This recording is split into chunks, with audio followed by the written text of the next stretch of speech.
오늘 말씀 요한복음 15장 말씀, 포도나무와 가지 비유. 우리가 가장 잘 아는 비유 중에 하나입니다. 예수님이 말씀해 주신 비유 중에 대표적인 비유 중에 하나가 오늘 포도나무 비유라 할 수가 있습니다. 오늘 말씀을 1절부터 쭉 읽어 내려가다가 5절 말씀에 가서 5절 마지막 부분에 가서 또 이런 말씀이 나와 있습니다. 너희가 아무것도 할 수 없습니다. 너희가 아무것도 할 수 없다. 이 말씀이 문득 제 눈길을 끌었습니다. 이 말씀을 쳐다보면서 생각을 좀 해보았습니다. 아무것도 할 수 없다. 인생을 살다 보면 그런 순간을 만날 때가 있습니다. 저도 문득 30대 시절이 생각이 났습니다.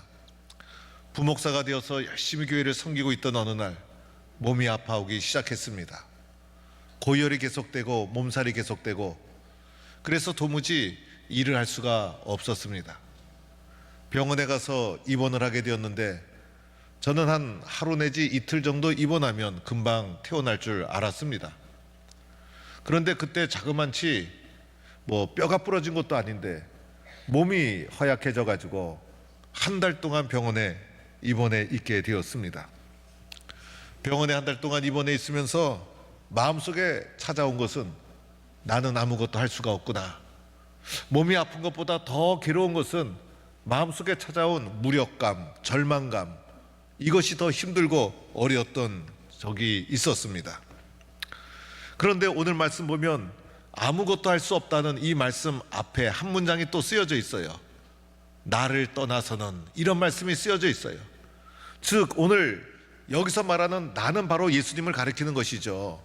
그래서 오늘 예수님께서 나를 떠나서는, 예수님을 떠나서는 너희가 아무것도 할 수 없다, 바로 이 말씀이라는 거예요.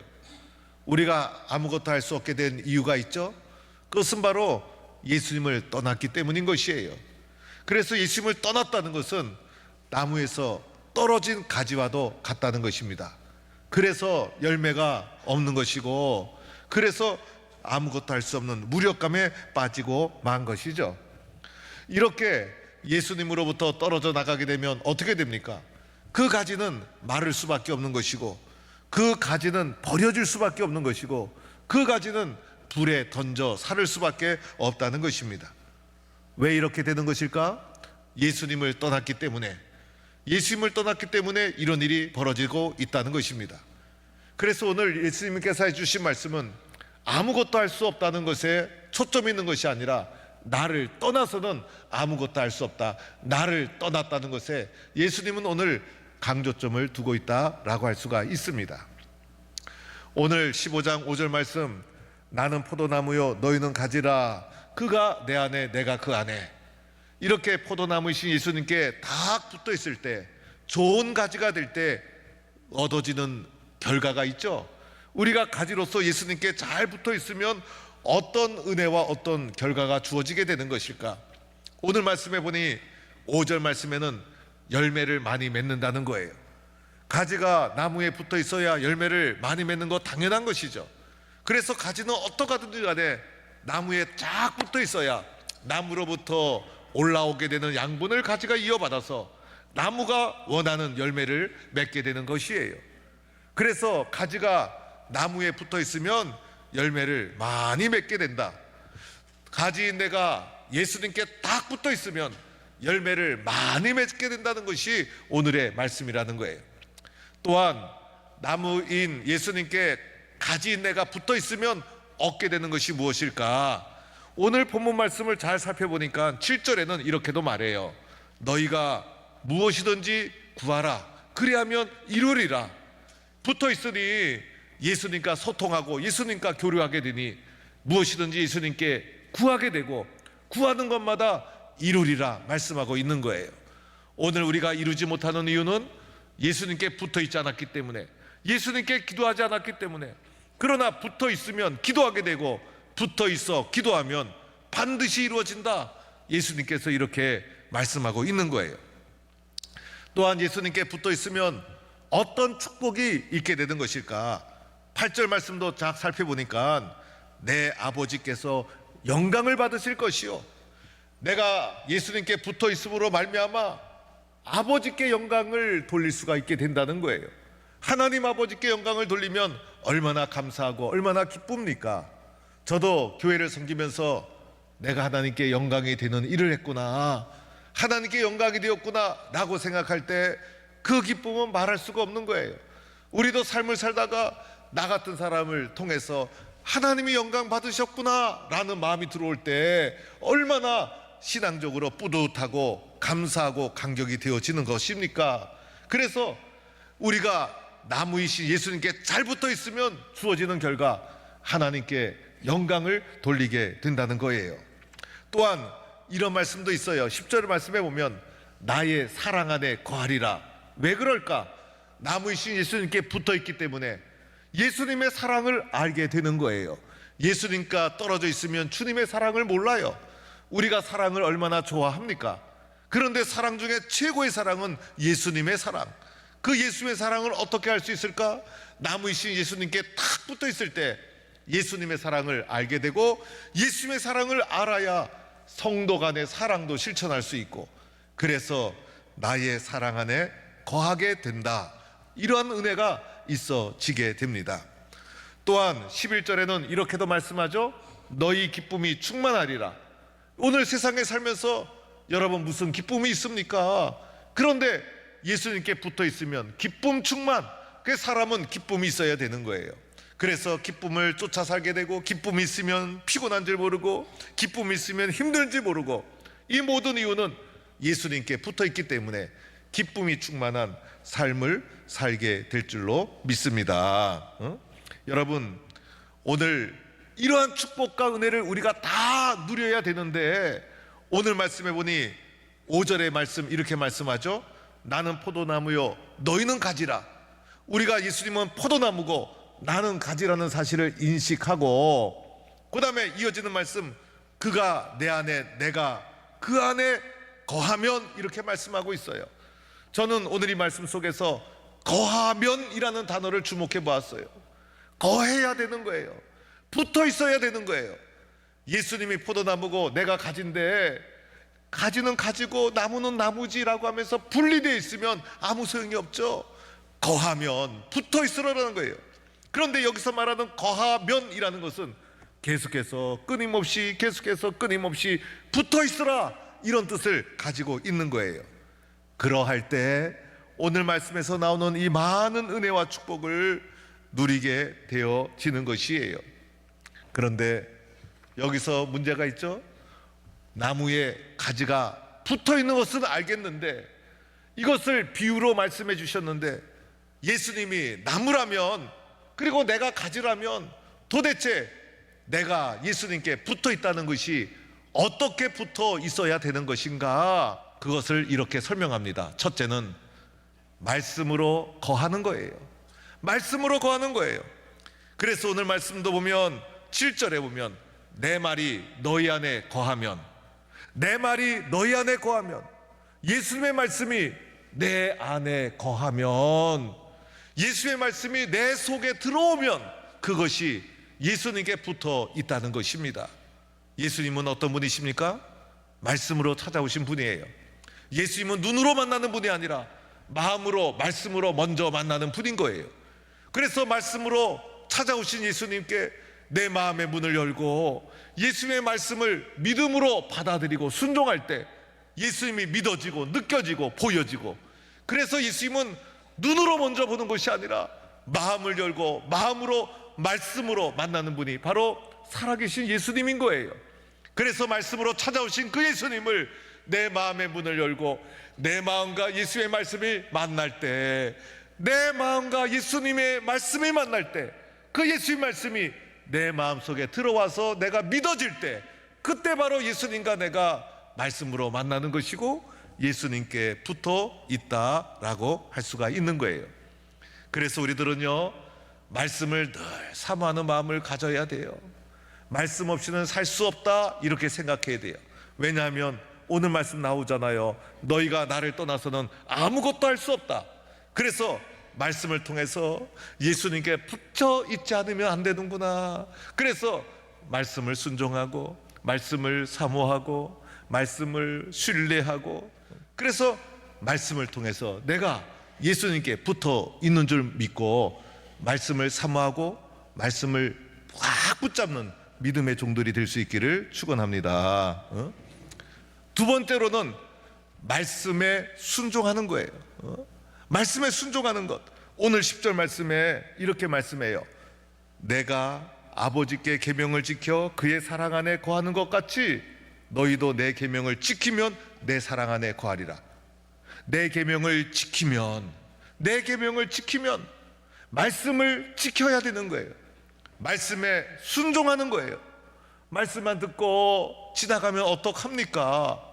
그 말씀을 듣고 그렇게 살으라 명령하신 줄로 믿고 말씀 앞에 나를 쳐 순종시켜서 말씀대로 실천하고 살아갈 때 예수님께 붙어있는 튼튼한 가지가 되어서 풍성한 열매를 맺게 되는 거예요. 그래서 말씀에 순종함으로 붙어있는 거예요.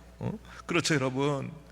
우리 한국의 성도들이 이 사회가 기독교 사회가 아니다 보니 미국이나 유럽은 사회 자체가 기독교 사회에서 사회생활하면서도 이 기독교적인 마음과 또 신앙의 이 문화가 많이 사회 속에 배어져 있지만은 우리나라는 비기독교 사회 속에서 교회가 세워지고 믿음 생활하는 거예요. 그러다 보니 사회와 교회가 영적인 문화가 너무나 달라. 우리 또 세상 속에 살아가야 되잖아요. 그래서 성도들이 사회 속에서는 신앙을 다 잃어버리고 철저하게 세상 사람으로 살다가 또 주일날 교회 오면 또 뻐젓한 교인이 되고, 그래서 한국의 그리스도인들이 이중적인 사람이 될 수가 있어요. 그런데 우리들은요 신앙을 제1원칙으로 삼고 어디에서 무엇을 하든지 하나님 말씀을 제일 소중하게 여기고 말씀에 순종하고 말씀에 실천하고, 그래서 그리스도인들은 세상에 나가서도 가장 정직한 사람, 가장 깨끗한 사람, 그렇게 살아야 되는 거예요. 늘 깨어 주님 앞에 순종하는 사람. 그럴 때 어떤 일이 벌어집니까? 나의 순종을 통해서 도리어 예수님께 튼튼하게 붙어있게 되어서 더 많은 열매와 가시를 맺게 되어집니다. 이런 은혜와 축복이 있기를 축원합니다. 세 번째로는 무엇으로 붙어 있어야 되는 것일까? 기도로 붙어 있는 거예요. 그렇죠 여러분. 내가 하나님의 말씀을 듣고 말씀을 실천하는 과정 속에 기도가 뒷받침되지 않을 수가 없잖아요. 그래서 오늘 말씀에도 보면 무엇이든지 원하는 대로 구하라, 기도하라는 거예요. 무엇이든지 원하는 대로 구하라. 말씀을 붙잡고 말씀대로 될 줄로 믿고 원하는 대로 구하고 기도하면 반드시 이루어진다. 기도의 능력을 믿는 믿음을 가져야 되는 거예요. 그래야 내가 예수님께 붙어 있는 게 되는 거예요. 열매 없는 이유는 붙어 있지 않기 때문에. 열매가 있는 이유가 있어요. 말씀과 기도로 붙어 있기 때문에. 그래서 우리들은요 붙어 있는 것에 초점을 두고 열심히 붙어 있으려고 힘쓰고 노력하면 저절로 열매는 맺어지게 되는 거예요. 믿음 생활은요 내가 변하는 거예요. 내가 변하는 거. 예수님이 나를 위해서 십자가 지신 거예요. 예수님이 나를 변화시키려고 불러주시고 예수 믿게 한 거예요. 그래서 예수 믿고 내가 은혜 받고 내가 먼저 붙어 있고 내가 찬송하고 내가 기도하고, 이게 먼저예요. 내가 변하면 놀라운 역사가 일어나요. 내가 변하면요 아내도 바뀌고 가정도 바뀌고 교회도 바뀌고. 문제는 내가 바뀌지 않아서 내가 은혜 받으려고 내가 붙어 있으려고 내가 먼저 기도하고 내가 먼저 말씀하고, 이렇게 주님 앞에 잘 붙어 있으면 놀라운 은혜와 축복이 있게 될 줄로 믿습니다.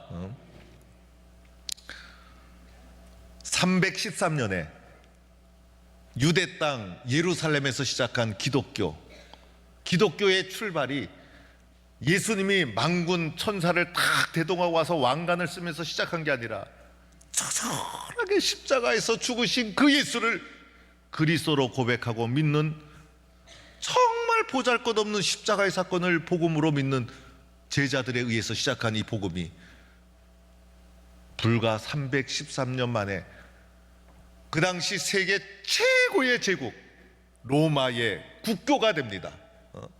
로마는 유럽과 아시아와 북아프리카를 통틀어서 엄청난 제국을 이루었던 당시 최고의 국가.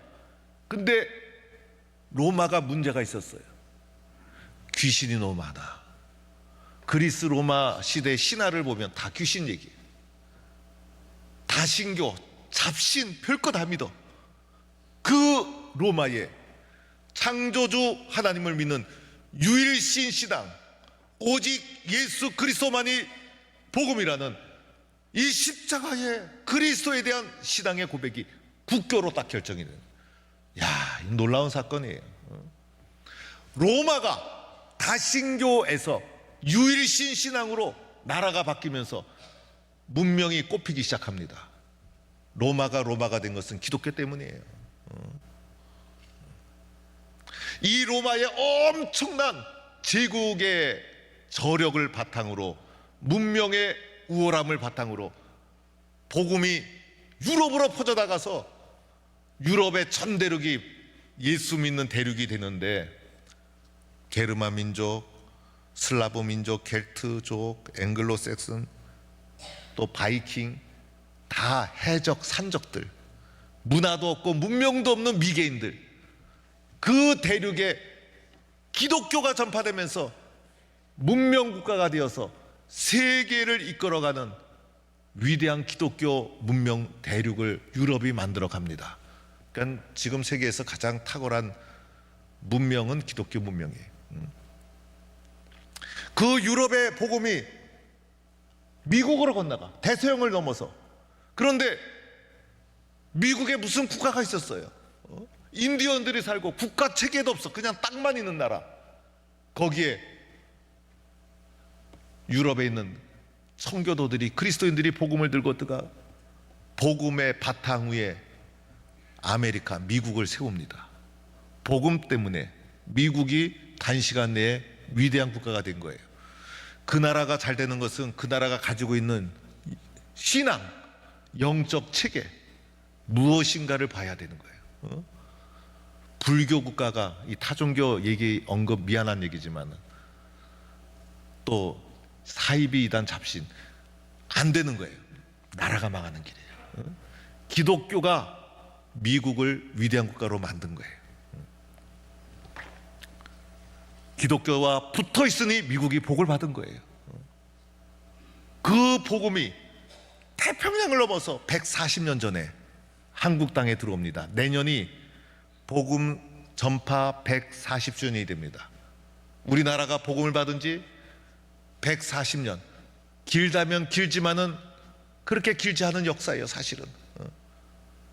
우리나라의 복음을 전해준 교회는 호주의 호주 장로교회, 미국의 미국 장로교회, 캐나다의 캐나다 장로교회. 이 장로교회가 한국의 복음을 전해서 한국 사람들은 흡수력이 강해. 한국 사람들은 나라는 못 살았어. 그 당시 우리나라가 뭐 제대로 살았습니까, 여러분? 글씨도 모르는 문맹국가, 산업이 없었어. 제가 일본에 가보니까 우리나라 산업 용어는 거의 다 일본어야.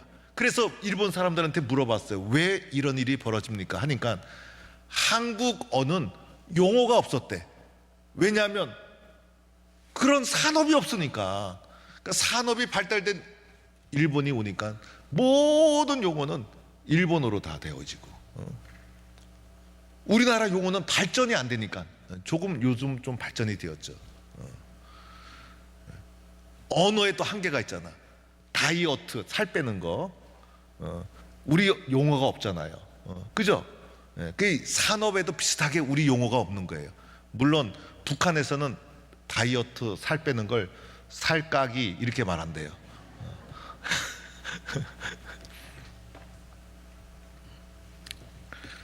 그런데 우리나라가 이 복음을 흡수해가지고 2차 대전 이후에 신흥 국가 중에 가장 못 사는 나라 중에 하나인 우리나라가 해방 이후 2차 대전 끝나고 신흥 국가 중에 제일 못 사는 나라 중에서는 가장 잘 사는 나라가 되었어요. 뭐가? 기독교가. 시작도 잘했어. 이승만 대통령이 프린스턴, 야, 그 당시 어떻게 프린스턴을 나왔을까? 기가 막히죠. 우리 한국 기독교의 해방 이후 기독교의 초석을 놓고 기독교 역사를 이어간 중요한 인물 한경직, 김재중, 박형룡 박사 모두가 프린스턴 신학교 출신. 지금도 프린스턴 근처 가는 것도 어려워. 무지하게 위대한 학교예요. 어떻게 그 옛날 그 사람들이 50년대 거기 가서 공부를 해갖고 와갖고 한국의 교회의 기초를 닦아놨을까? 대단한 일이에요. 대단한 일. 한국교회 성도들은, 국민들은 복음을 잘 받아들였어. 우리나라는요 5,000년 역사에 다른 나라를 침략한 적이 없어. 맨날 침략을 받고 시달리고 얻어 터지기만 하고. 임진왜란 때 이순신이 배 12척이 있다고 한 그 말이 유명하잖아요. 그때 토요토미 히데요시가 죽었어. 임진왜란 침략해 왔다가. 그래서 일본은 혼란기였어. 혼란기.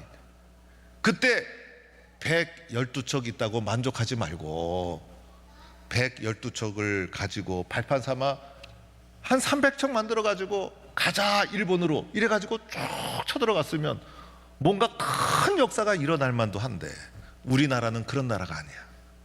우리나라는 그런데 늘 남을 침략해 보지 못했던 이 나라가 복음 강국이 되어서 복음을 가지고는 세계 열방을 침략해 가는 거야. 그래서 우리 교단만 해도 파송한 선교사가 1,500명, 한국교회 전체로 치면 수도 없는 선교사들을 동양의 작은 땅 대한민국에서 전 세계로 다른 나라를 침략하지 못했지만은 영적으로는 복음을 수출하는 복음 강국이 되어서 그 수많은 복음의 사역을 한국교회가 기도와 열심으로 섬기고 있는 거예요. 그러니 한국교회가 얼마나 위대해요. 한국교회는 누구에게 붙어 있어요? 철저하게 말씀과 기도로 예수님께 붙어 있는 교회. 한국교회 성도들은 철저하게 말씀과 기도로 주님 앞에 붙어 있는 성도들. 그래서 하나님께서 우리나라를 축복해 주시고 우리 한국교회를 축복해 주신 줄로 믿습니다. 여러분 얼마나 귀하고 놀라운 일입니까? 그래서 우리들은 기도하는 일이라면, 말씀 붙잡는 일이라면, 은혜 받는 일이라면 무엇이든지 가리지 않고 충성하고 열심 내고 헌신해서 하나님의 뜻을 이루어가고, 이렇게 붙어 있을 때 많은 열매가 저절로 맺히는 거예요. 30대 시절에 한 달 동안 병원에 입원하면서 무력감, 절망감, 불안감이 온 몸을 덮을 때 제일 갈급했던 것이 교회 가는 거였어요. 목사로서 매주일마다 예배를 드리고 매주일마다 교회 예배 참석했어요. 그런데 목사로서 매주일 예배를 당연히 참여하다 보니 그 예배는 당연히 하는 일 중에 하나였어요. 그런데 저 자신이 마음이 무너지고 힘들고 어려우다 보니 예배가 얼마나 그리운지, 병원 예배를 드릴 때 얼마나 간절히 기도했는지, 얼마나 말씀을 사모하며 들었는지.